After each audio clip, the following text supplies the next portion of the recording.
an old woman, I shall wear purple with a red hat that doesn't go and doesn't suit me, and I shall spend my pension on brandy and summer gloves and satin sandals and say, we've no money for butter. I shall sit down on the pavement when I'm tired and gobble up samples in shops and press alarm bells and run my stick along the public railings and make up for the sobriety of my youth. I shall go out in my slippers in the rain and pick the flowers in other people's gardens and learn to spit.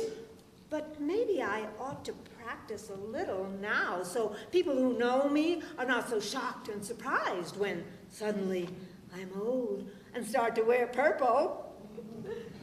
I still delight in performing, and I don't want to leave the stage. Besides, I love telling a good story. On Friday, the 13th of November, 1905, the women around the midwife were very concerned for my grandmother, Mamie, Mary Ellen Griffin Green. This was her third baby, and she wasn't yet 23 years old. The midwife declared the newborn baby girl dead, and she was put to one side as all efforts went to saving the life of the young mother. Well, just about when they were sure that Mamie would be all right, someone said, I don't think this baby is dead. That not dead baby was my mother. And on June the 3rd, 1906, my other grandmother, Anne Marie Shields Smith, went into labor with her third baby. Well, she was very large, and she was delivering early. Well, a baby boy was born, but things kept happening, and shortly after, and unexpectedly, another baby was born. The second baby took only a few breaths and died. The twin that lived was my father. Oh, it's just a wonder I'm here at all. And then there's my own birth. My mother was 24. She told me it was a very difficult delivery. I was tiny, only 4 pounds, 13 ounces. I guess I wasn't eager to be born. As she was anesthetized, my mother, a poetry lover, was reciting this verse from Tennyson. Soldier, rest thy warfare o'er, sleep the sleep that knows not breaking, dream of battled fields no more, days of danger, nights of waking. What lines for one's birth. But born to poetry I was. Well, no little girl born in 1930 could escape the pull of Shirley Temple. And to add to the tug, I had little blonde curls, and I could sing a bit. So off I went to tap dancing school. First time, I was only 3. But my brother John and I took tap dancing lessons at the De Silva Dance Studio in Hempstead, about a 20-minute bus ride from our home. The lessons were given in the old Elks Lodge in the great room. Oh, that I now realize was a beautiful room with wooden floors and a high ceiling and a massive fireplace. Well, when we were children, we just took that for granted. But my brother John, who was 20 months younger than I, was the class clown. In one number, we were dancing in a horizontal line, and leave it to John. Oh, he situated himself at the end of the line, farthest away from the door, and deliberately tapped his way into the fireplace. Oh, there was no way that poor teacher could restore order to that class of 5- and 6-year-olds. When I was really little, my right eye turned in quite badly, and Mother knew she would have to take me to an eye doctor. And thinking I would have to read a chart with letters on it, she helped me learn the alphabet by tracing around blocks shaped like the ABCs. Well, of course, Dr. Holmes tested little children's vision with pictures of animals and toys. But those letters were in my head, and everywhere I looked, there they were. Soon I had books. I remember the first poem I ever read. Under a toadstool crept a wee elf, out of the rain to shelter himself. Before I went to school, Mother explained to me about marks. Actually, what she was explaining was my parents' expectation of my performance as reflected on a future report card. She told me there are 2 marks. A is for average, and B is for bad. Well, with this in mind, in September of 1936, I set off for the brand new John Street School, which we had watched being built. Well, I was in the 5th grade when Mr. Summers, the music teacher, suggested I should join the Glee Club. Well, after school, I went around and I asked Miss Danforth where I should sit. She said, well, you're taking piano lessons so you can read music. You sing alto. And I always did. It wasn't until I was an adult I found out I have a high soprano voice. I have been a choral singer for 65 years, and I bless Mr. Summers regularly. The first time death came into my awareness was when Irene Disler, my classmate in the 5th grade, died of appendicitis. I knew Irene well. She wasn't my best friend, but she had been at my 9th birthday party and had brought me a lovely little green leather purse. She was laid out in her parents' home. I still remember how she looked, as though she was still alive. My parents didn't talk about her death. I didn't ask any questions. In those days, nobody talked about death. But the theater is something quite different. I had my first experience in acting, other than the plays in the backyard, when I was 9. It was the school district operetta contest, and I was playing a little old Irish lady who was raising her granddaughter. I still remember the little song I sang. Oh, 'tis good I keep the piece of coal in Kathleen's pocket small, or the fairy folk would steal her, and I'd have no child at all. I was in the 8th grade when I saw my first Broadway play. The school did fundraising through magazine sales, and I went door to door to the families I knew from babysitting, to my parents' friends, to the volunteer fire department men. My dad was the chief among them, and to the parishioners of Our Lady of Loretto. Well, I sold the most subscriptions, and I won 2 tickets to a Broadway play, any play I wanted to see. Of course, I would go with my dad. And of course, the play had to be approved by the Legion of Decency. We chose Tennessee Williams' The Glass Menagerie. We went into the city on the Long Island Railroad, and Dad treated me to dinner at Toffanetti's restaurant near Times Square. And then we went to the theater. The seats were wonderful. At $4.80 each, they were smack in the middle of the orchestra. We saw Laurette Taylor and Julie Hayden in the main roles. Oh, the sets, the costumes, the intensity are still fresh in my mind. My dad was very lucky. He had a steady job all through the Depression. He attributed this to his union, Building Workers, Local 32B. He was an elevator mechanic in a building at 10 East 40th Street in Manhattan. There was a bank of 8 elevators to carry people up to the 40th floor, and a separate elevator was needed to take you up higher. At the top was the machine room with the massive mechanical equipment that operated the elevators. Every time an elevator started or stopped, this huge wheel would roar and shoot out sparks. 2 men were on duty at all times to keep that equipment working. We used to go to the building about once a year to visit. From a parapet more than 50 stories above the street, we could look down and see the little people and the cars that looked like toys way down below. Mother would often bring a picnic lunch, but sometimes we went out for Chinese food or to the automat where we were allowed to put our own nickels in the slot and get chicken pot pie or some other wonderful thing. Well, first thing you know, I'm in high school.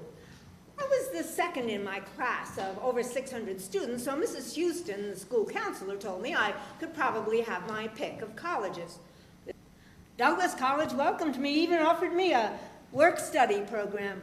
I graduated from there 4 years later with a major in library science and a minor in German language. And that's where Willie Segal came into my life.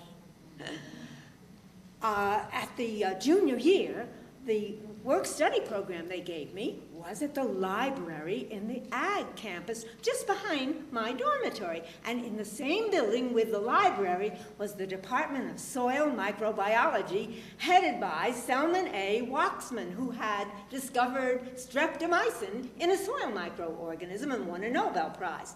Well, that department attracted stellar students. One of them was Willie. Dr. Arrington, the librarian, offered me a summer job in 1950, and I was pleased to accept. That summer, Willie and I spent long evenings talking about our lives before we met, delving into our feelings, memories, ideas. I was falling in love. But it wasn't until 1955 that we married. I had just finished my master's degree, and the ceremony was at the Society for Ethical Culture in New York, just a few blocks away from where we had been living in sin. I was 33 when my brother Alan was killed, driving crazy on a motorcycle. He was apparently speeding in traffic when he was hit from behind, flew through the air, landed sitting down, broke every bone in his body from the knees to the waist. He lived 16 days before succumbing to his injuries. I was thousands of miles away in Denver when Mother called to say he had died. It was one of the worst times in my life. I remember him over and over. I was 9 when he was born, and Mother was very sick, so I helped out a lot with him. Instead of Mama, his first name word was Sissy. He was my first baby. Well, films played an important part in our lives. I always said Willie Segal seduced me with foreign films. There was a small art movie house in New Brunswick, New Jersey, the Europa Theater, and it was managed by Louis Vassar, a Hungarian expatriate. And before the film, he would stand up in front of the audience and say, "Franz and the Intellectuals," and then he would launch into one of his stories. His favorite was about Rudy, the Rutgers freshman, whose friends brought him to the Europa Theater. And when he went home at Thanksgiving, his own mother didn't know him. In truth, the films did bring a different sense of reality and beauty to audiences accustomed to American movies. I still remember many of them. Of course, the memories are all bound up with my memories of Willie and my early love for him. Well, now I have a confession to make. Willie Segal was not my first love. It was the big school show, and we had 3 performances. I, chubby, 7, curly-haired, was Shirley Temple. I sang "On the Good Ship, Lollipop," and I danced to "By Mere Bisduchesne." Warren Johnson, big boy, from the 5th grade, came on right after my number, and he was Nelson Eddy, singing the Indian Love Call. Well, on Friday and Saturday evenings, everything went swimmingly, but there was a different pianist on Saturday night, and when I was introduced, he launched into my dance number. Well, there was nothing for it but to tap dance, and when I was finished, I had no breath left to sing. I just stood on the stage helpless. I couldn't go on. And Warren saw that I was in trouble, and he came and he stood behind me and he sang to me, "When I'm calling you." Oh, When he was finished, I was ready to get on that good ship Lollipop, and I was desperately in love. Well, I'm not about to make the same mistake tonight. I am going to do a little dance, and much of it the same as the one I did 67 years ago. Then we'll all take a break. Music, maestro, please.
And your hair has become very white, and yet you incessantly stand on your head.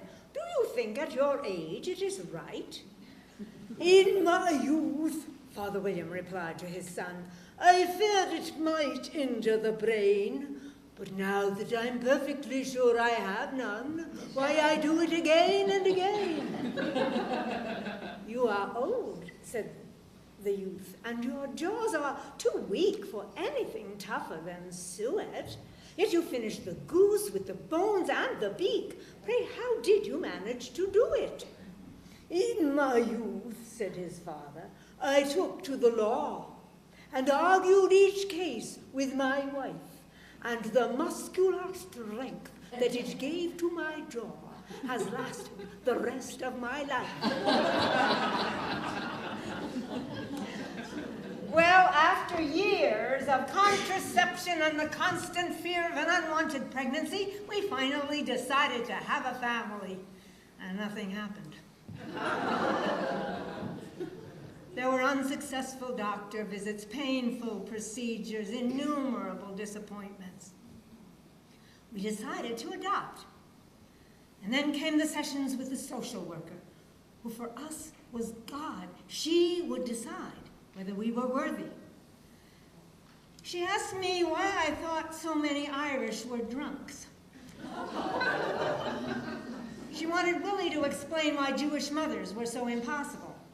Well, you didn't want to rise to the bait, but you didn't know how self-suppressive you were supposed to be. Well, finally, our study was complete, and we were approved for parenthood. A few months later, the call came. It's a boy, 4 months old. He had been in foster care all that time because he had had a cough, and they were afraid he might not be healthy.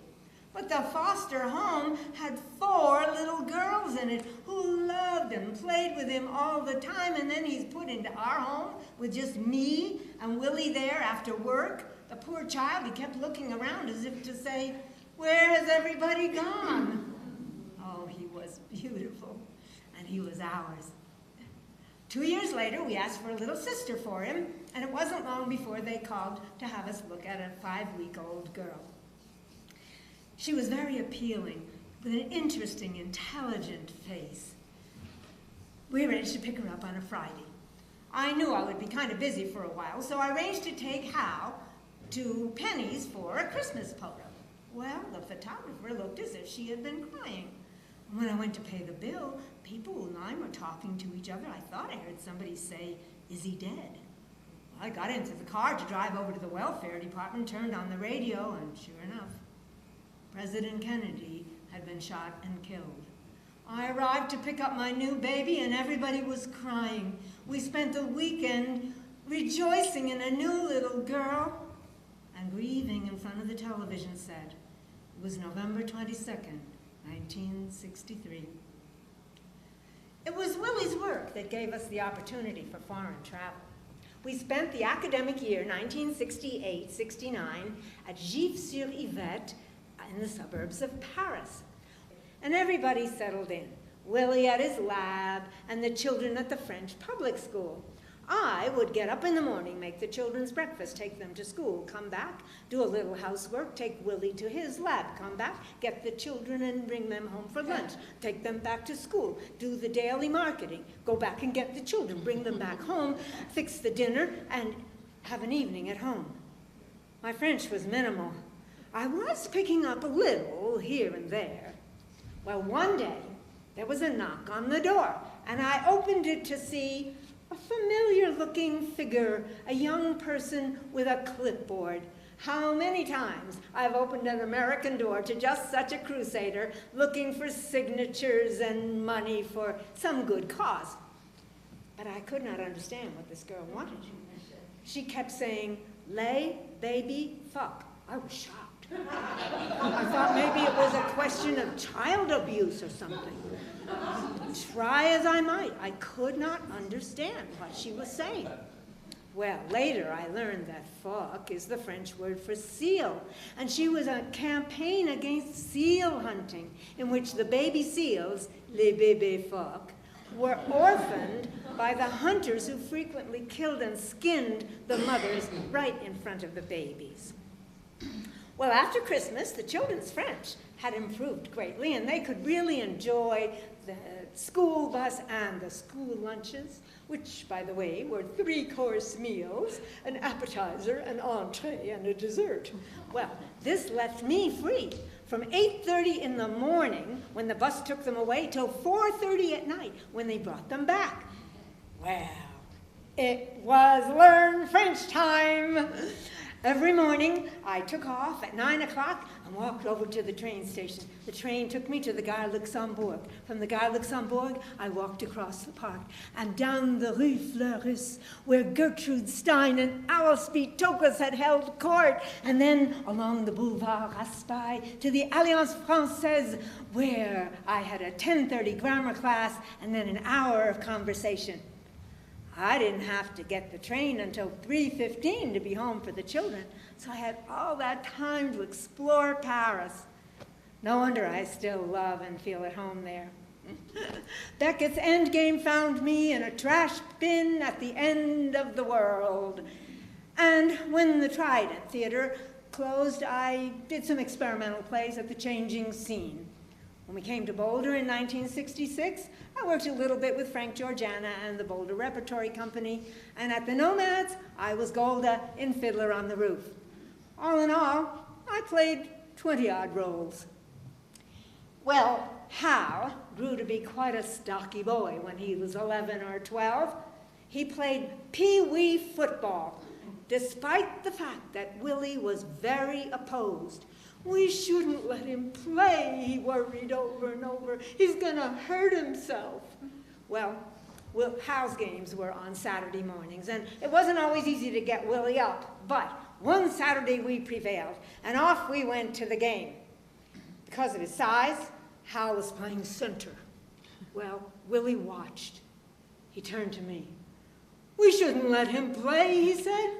He's gonna hurt somebody.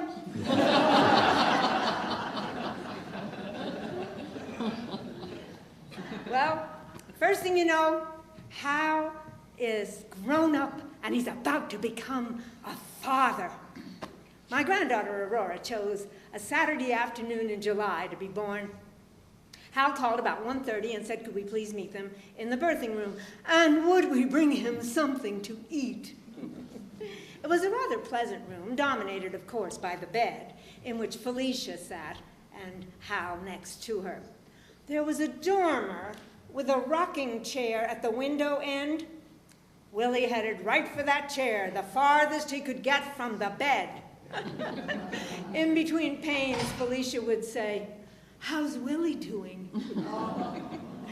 My job was leg and back rubbing.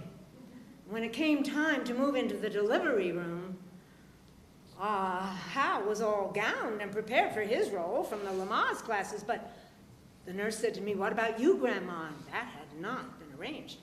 But Felicia nodded her head enthusiastically, and I was allowed into the inner sanctum. As soon as the baby was born, a nurse asked the very soft-spoken Felicia how she felt. "Much better," came the reply. Oh, what a holy and miraculous thing birth is. I used to sing to my children to help them sleep, and I sang to Aurora. I know a lot of lullabies. There's one I've never heard other than from my mother. La la la la la la la bye bye. Do you want the moon to play with, the stars to run away with? They'll come if you don't cry. La la la la la la bye bye. In your mammy's arms you're weeping, but soon you will be sleeping. La la la la la bye. I sang to Willie too. When he was young and he couldn't sleep, I would sing him lullabies. When he was sick, I used to sing to him too. In his final illness, I often sat by his bed and sang to him when he was in that neither awake nor asleep state in which the very ill spend much of their time. One day I sang him a Jewish lullaby I had learned, Rozenkes mit Mandlin. After I finished, he said, "That's funny. You were singing one of my songs. I was thinking of one of yours. Oh, Danny boy, the pipes are calling." I have always defined myself by what I do. In fact, from a very early age, I've always felt that it was what I do that people appreciate, rather than anything I intrinsically am. I always used to say people loved Willie for what he was, and me for what I did. And so, moving gracefully into a stage of doing less is very difficult for me. I work for several reasons. For one, I want my children to have something like a pension fund, which neither of them has. For another, I love librarianship. It's a profession I entered into as a very young woman, and even though what I do now is only semi-professional, it feels like I have been in my field for 55 years. And last but not least is the society of the workplace.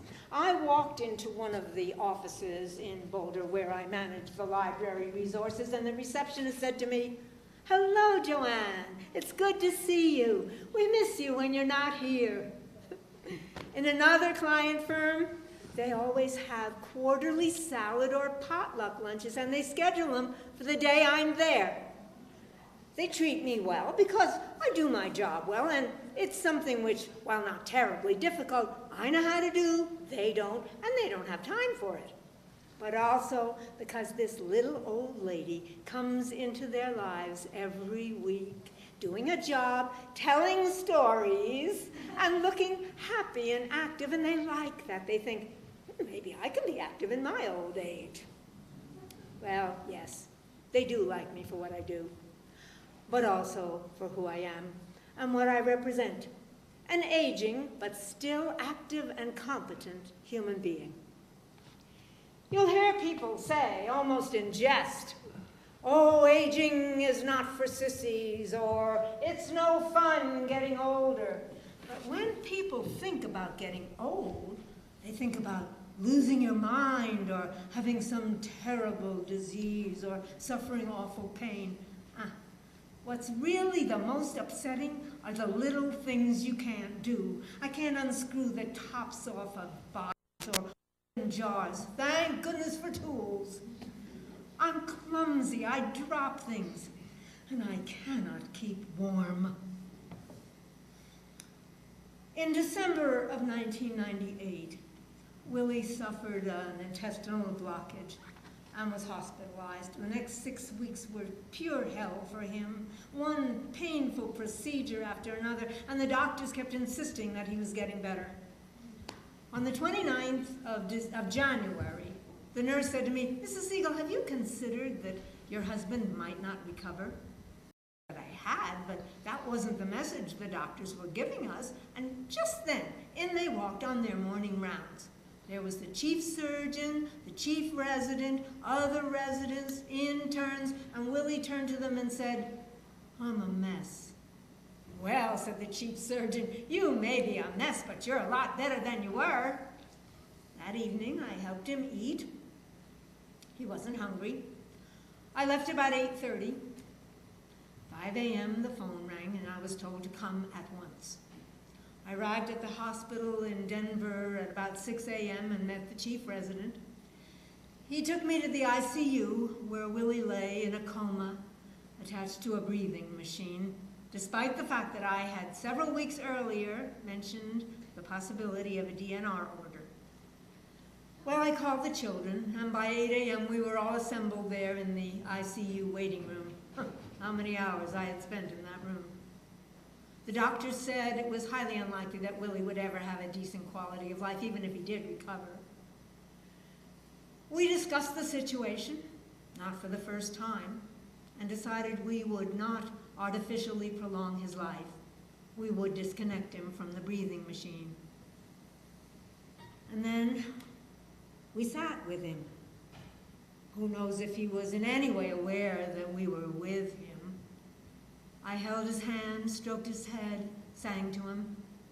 I told him it was all right for him to go. The children came in from time to time. The tube was disconnected at noon. Now and then the nurse would come in and give him some painkiller, although there was no way to know whether he was in pain. He breathed on his own until 6 o'clock, and then he stopped, and it was over. One of the boons of our relationship was the cultural exchange between Irish and Jewish. Willie loved to sprinkle Yiddish words in his speech, even though he didn't really speak the language. And he loved Jewish stories. Here's one of his favorites. Morris and Abby, every morning for 20 years, they get on the subway, they go into work together, and every morning Morris says to Abby, "So, Abby, how's by you the business?" Every morning, the same thing. One morning, Abby says to Morris, "So how come for 20 years, every morning you ask me, how's by me the business? Never once did you ask me, how's by me the family?" "Oy," says Morris, "so, how's by you the family?" "Oy, don't ask." Oh well, there's at least one more death I'm going to have to deal with. My own. Although it can't be all that far away. I would prefer, like Georges Simenon, to die later rather than sooner, but I want to live all my life. The quality of my life is much more important to me than life itself. I've told this to my lawyer, my doctor, my children. It is written down, and now all of you know it too. The idea of the patient lying in bed, connected by tubes to a machine keeping life going, is my idea of a nightmare. What I want is the motto of the organization called Compassion and Choices, once the Hemlock Society. That motto? A good life, a good death. Well, you know, the Irish are always crying. It's a very Irish thing, crying. Even their love songs are sad. The very melodies are melancholy. But the Irish know how to laugh at themselves in their very sadness. My father, uncles, grandfather used to tell stories outdoing themselves, and the favorite category I had was Irish wake jokes. Well, Jamie Murphy went around to Dowling's when his friend Tommy died. Well, first, of course, he stopped at the pub to steel himself when he was going to look at his poor dead colleague. Well, when he got to the house, He knelt down by the coffin, and he blessed himself, and he said a few little prayers, and he cried a few little tears. And when he looked up, there was the widow, glowering down at him. "Oh, Mrs. Dowling," he said, "he looked so natural, I could believe he was still warm." "Still warm, is it? Well, I'll tell you this much, hot or cold, he goes out of here in the morning."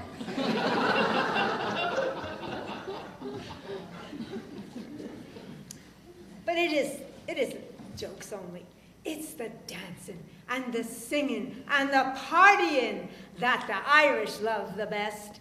Oh, Mick McGilligan one fine day got a lot of money from the US of A, all on account of his Uncle Joe. He got 1.5 million or so. So he said to his friends, "Let's have a ball down at the old ancestral hall." And we all went down there one by one for to join in the party and to have some fun.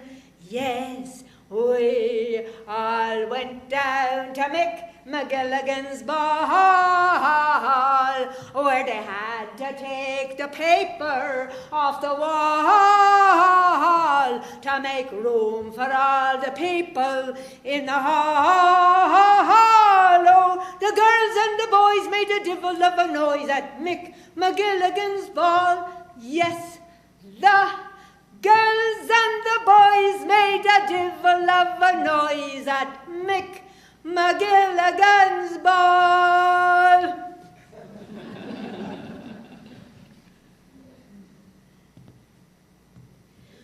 And all I've done for want of wit, to memory now I can't recall, but fill to me the parting glass.